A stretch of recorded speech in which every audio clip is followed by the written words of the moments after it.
All right, Ambush. And today we are joined by an in-demand pianist, an in-demand producer, a man who's making all sorts of amazing sounds, and for the first time ever, he's putting his own name on the track. Oh, and we are going to be diving behind that track here today. It is entitled Drive. It features an incredible past guest of the show known as Justine Tyrell, and we are here today with our guest, Timothonius, to dive behind this new track. How is it going today, my good man, Timo? I'm fantastic. Hey, Timo, I like that. That's very intimate. I love it. I just want to say, man, it's such a pleasure to be here. I spent a couple hours actually just going through the website. And I just want to say that I really, really appreciate what you're doing, even just in terms of putting Canadian artists on the map.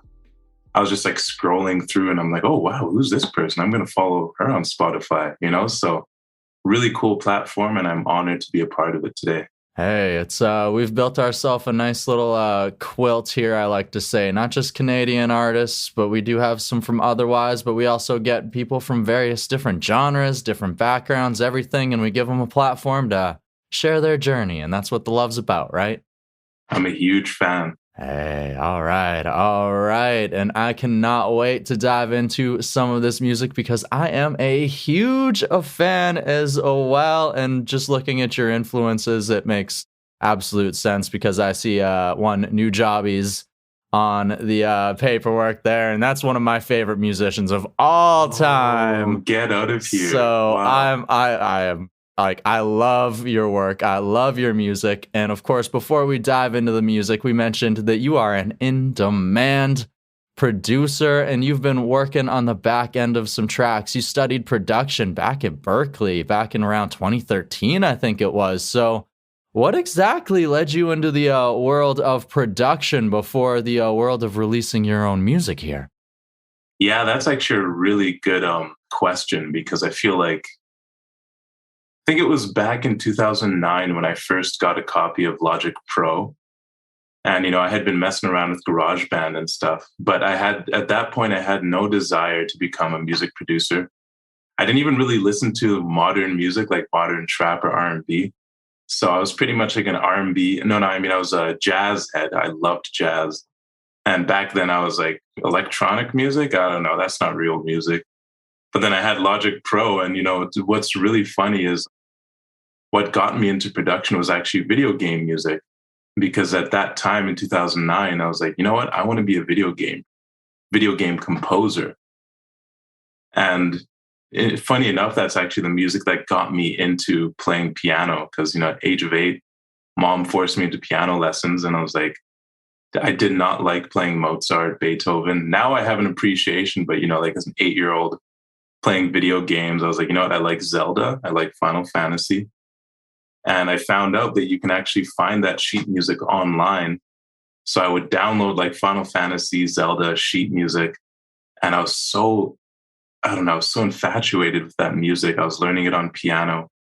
And so fast forward to 2009, that's why I decided to get a copy of Logic Pro so that I could learn how to make soundtracks for video games.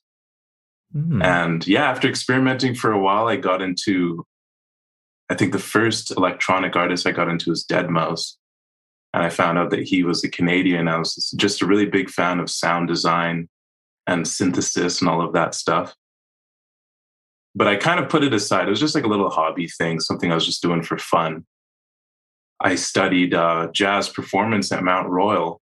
And then after finishing this jazz program, by that point, I was an accomplished pianist. I got accepted to Berkeley, and I had to decide what did I want to study there. So I had the option of doing more jazz, which was actually the original plan. And then I got there, and all it took was one visit to the practice hall, as I call it. And I just realized, I'm like, holy shit, everyone is way better than me. These guys are practicing like 5 to 8 hours a day. I'm like, I don't know. I'm not so sure about this. This looks like a lot of work. So I became friends with a couple of hip hop producers around there. And what I noticed was that a lot of them didn't know how to play instruments. So they were working with loops, they were working with samples. And I just kind of started hanging out with them. Funny story, I actually used to do their theory homework and they'd pay me, and that was how I would make enough money to eat. So I'd go over to their house, we'd hang out and I'd see them produce, and I'd like play keys on their tracks. And that would have been back in 2013. That was my first taste of the joy of music production. And after that, I couldn't turn back. Oh, wow. So it all started with video games and mom at the age of 8. And from there, I love all the little pieces that just lead to like the moment where it's like, okay, now I'm a producer. Wow. Yeah. I kind of fell into it. Like there was really no planning behind that. Like just goes to show how random your artistic career can be. You try different stuff. You're like, hey, I like that. I think I want to do that. Actually, I don't like doing that. Let's try this, and a lot of trial and error experimentation before I found this. Mm-hmm. Absolutely. I love that. And of course, after studying your studies there, you end up back in Canada. You end up producing for quite a few various artists, playing your piano. And of course, that's how you end up being in demand. And you end up playing inside of the live scene as well with a trio, but you still don't really put your name on a track up until now. So what exactly was the thought of finally doing exactly that, putting your own name out there? Yeah. Well, I think it's a combination of two things. One is just like, it's always sort of been in my comfort zone to be behind the scenes. I like to make music. I don't like spotlight that much. I'm very introverted. So, but I did end up being in the spotlight when I was doing live performances. People would always be like, who's that keyboardist who's always tapping his feet and shaking his head? And I'm a very animated performer. So it was actually because of the pandemic. Once the pandemic started, I lost this outlet of expression, and I no longer had live performance of a way of putting my name out there. And yeah, it's really interesting that you asked that question, because I have been thinking about that recently. We're also in an interesting age where the music producer is starting to become regarded more as an artist, whereas in the past, like you'd have to look at the credits of a song to know who the producers are, right? But now you got people like Kenny Beats, like Metro Boomin, and these guys are very much in the forefront. And I guess you could say I was sort of inspired by them. And there's a third reason. I feel like I'm really good at serving the vision of an artist, and it's a very different process. Like, artist comes into the studio, they're like, "Hey, this is what I'm feeling," and I'm very good at matching that feeling. But it's a whole different process when you're spearheading the project. You're bringing these artists together. And now it's me that's saying, hey, you know what? I have this general idea. Why don't you write around it? So, yeah, I guess it's kind of an indirect answer, but all of those are the reasons why I thought it was a fitting time for a self-titled album. Hey, I love it. I love it. It's all these various different things coming together. Once again, it's not just one thing, but it's the pieces that create the puzzle. And I love how you can see those different pieces and that you give them like their moment. You're thankful for them almost, where like you know exactly what led you here. Yeah. And hindsight is always 2020. And it never goes the way that's, and if there's any one thing that I'll say is it's never gone according to plan. Not once. Not one thing I've learned about the entertainment industry is always have a plan B. Exactly. Be willing to adapt. And that is one thing that a lot of artists have definitely had to do through the past couple of years, but we don't need to talk about that. We want to talk about this new single that's come out. Oh, yeah. Yeah, exactly. The new track, Drive, featuring Justine Tyrell on the vocals. And of course, you mentioned there it's a little bit of a different vibe this time around, where rather than the artist brings you the track and, hey, this is what I'm thinking, you took this track and you brought it to them and said, all right, this is what we're trying to capture. So, what exact energy were you trying to capture? What does this track mean to you, and how did it come together? Very good question. At the beginning of the pandemic, I was like feeling pretty angsty. And, I think we all were. And I've always been really inspired by like anime and specifically I've been very infatuated with the theme of a dystopia. I've always been into those like sci-fi films, and yes, so I was kind of entertaining this sort of storyline. Sometimes I just like picture myself as a character in an anime. I'm like, okay, so I'm in this like dark sci-fi world that's about to come crashing down. And I was sort of seeing it in the context of an album. So I'm like, yeah, 4 different artists, but really those are 4 different characters in this dystopian universe. So I'm like, what do these 4 characters, what are their experiences? And there was a quote that I heard one time that I really love, and it's, there are always as many stories as there are characters in the story. So I had this, it was a very loose concept that I had, but I was like, well, each character in this dystopian universe is going to have a different story. They're going to have like different worries, different concerns, maybe different things that they're going through. So I just had this idea of an overall theme. Like if I tell the artist, hey, this is the general universe, and you can write whatever you want inside of that universe.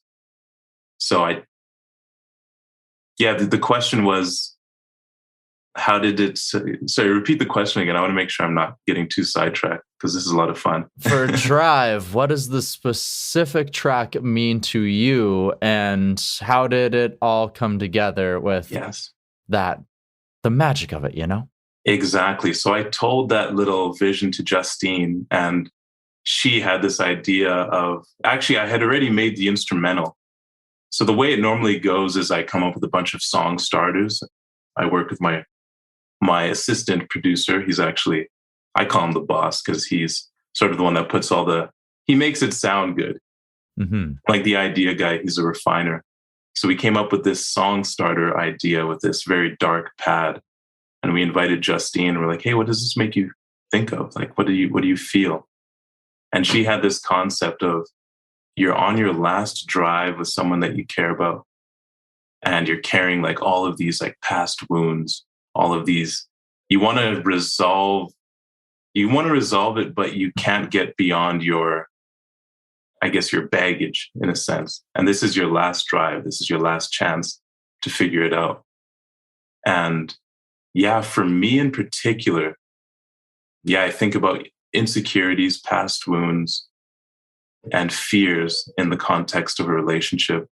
And the emotion specifically that I really feel in that song is being together, but feeling alone.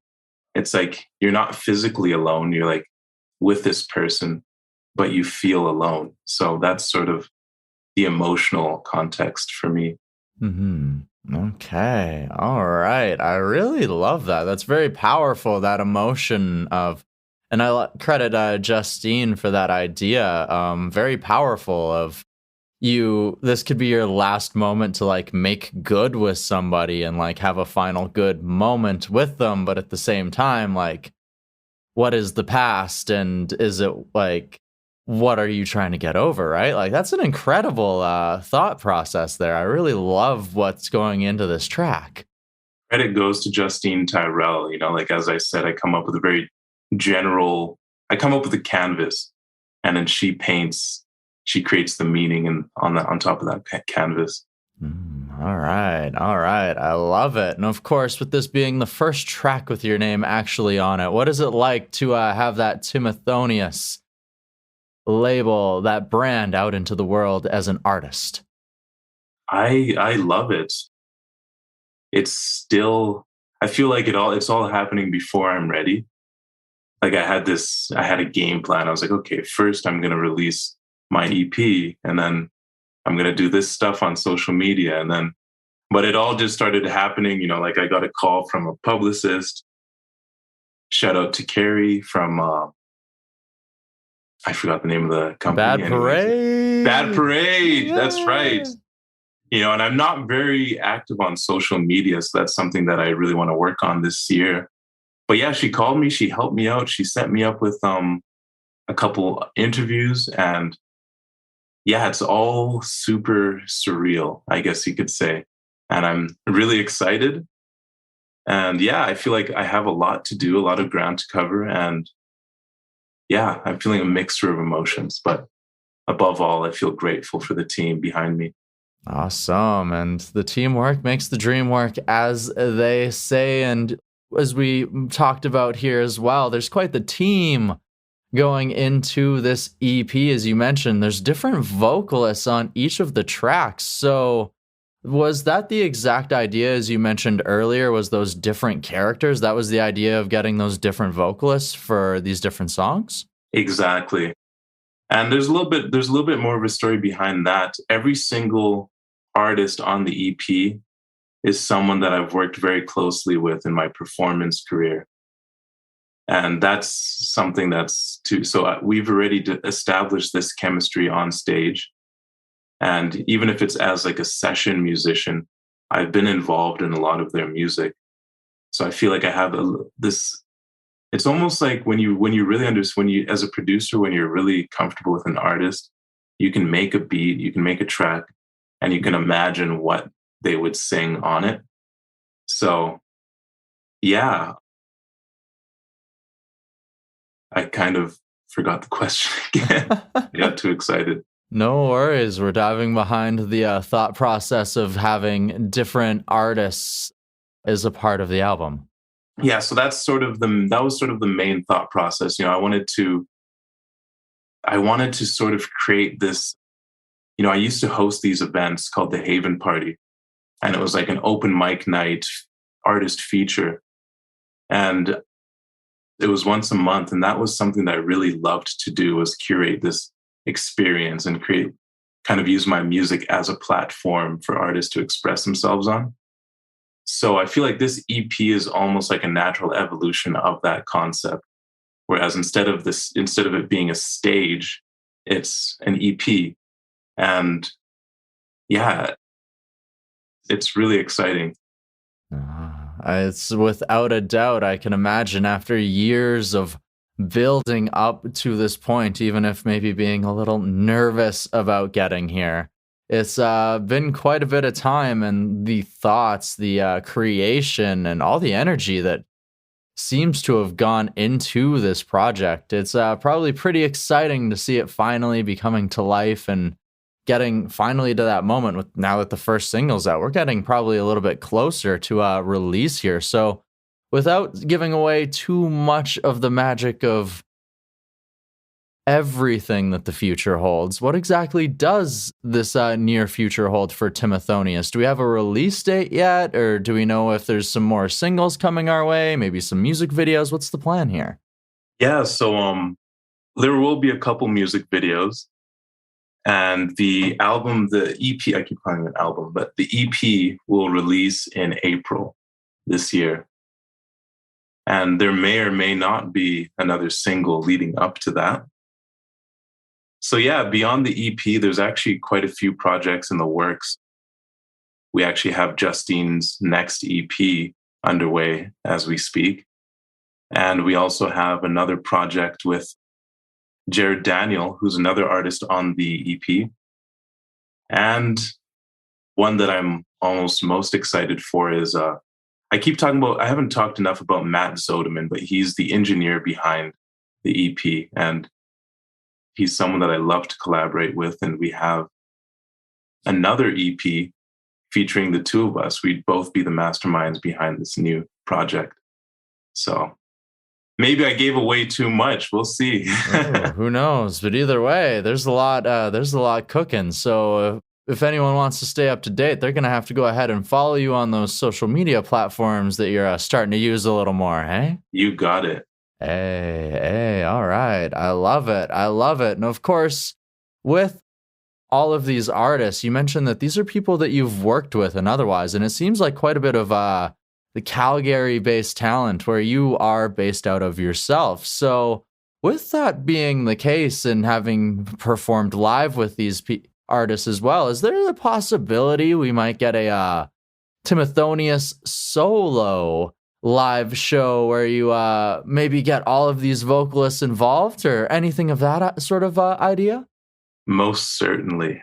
And I can't tell you exactly when that date is, but we definitely have something in the works. And it's going to be really cool to merge my past experience as a band leader with my new experience as a music producer. So definitely something to look forward to now as things are opening up. Looks like that'll be a possibility for this year. Ooh, I'm gonna have to keep my own eyes open on that one. I think you I'm will. in Kamloops, so maybe I'll have to go for a road trip. I'll make sure I give you advance notice. Ooh, heck yeah. All right. I cannot wait. And of course, with this being your first project here, and maybe somebody who is a little nervous to get to this exact point, is there any advice that you could potentially give to someone who's maybe working towards their own debut release, putting themselves out into the world?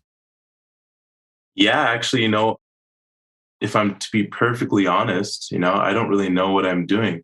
And it's very outside of my comfort zone. And I feel like that's a great place to be in general. It's like if you're always doing what's comfortable, then nothing, you're just going to keep getting more of the same.